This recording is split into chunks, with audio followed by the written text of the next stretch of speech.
Everyone thinks great summer travel photos need more gear, a bigger camera, and perfect light. Wrong. Most of what you've heard is quietly holding your shots back. Here are 6 travel photography myths, busted so you can carry less, shoot faster, and come home with images that actually feel like the trip. The myth: you need a big pro body for great travel shots. The truth: the best camera is the compact one you'll actually carry all day, ready the second a moment happens.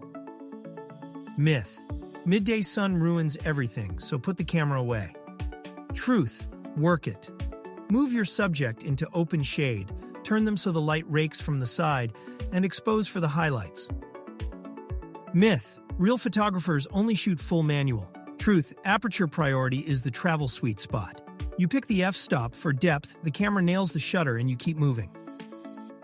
Myth: always raise ISO for a brighter shot. Truth: in strong summer light, drop to ISO 50 for the cleanest color and the least noise. Only lift it when the light actually falls. Myth: a compact can't separate a subject from the background.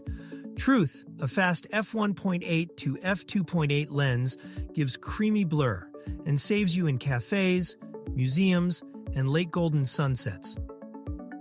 Myth: more photos means a better memory. Truth: 3 intentional frames beat 300. One wide scene, one close detail, one person in motion, and the whole day is told. So there it is. 6 myths quietly wrecking your travel photos. Carry the compact, work the light, shoot aperture priority, drop your ISO in the sun, trust that fast lens, and shoot less. Better photos come from better habits, not bigger gear. Which myth were you believing? Tell me below and subscribe for a new photo fix every week.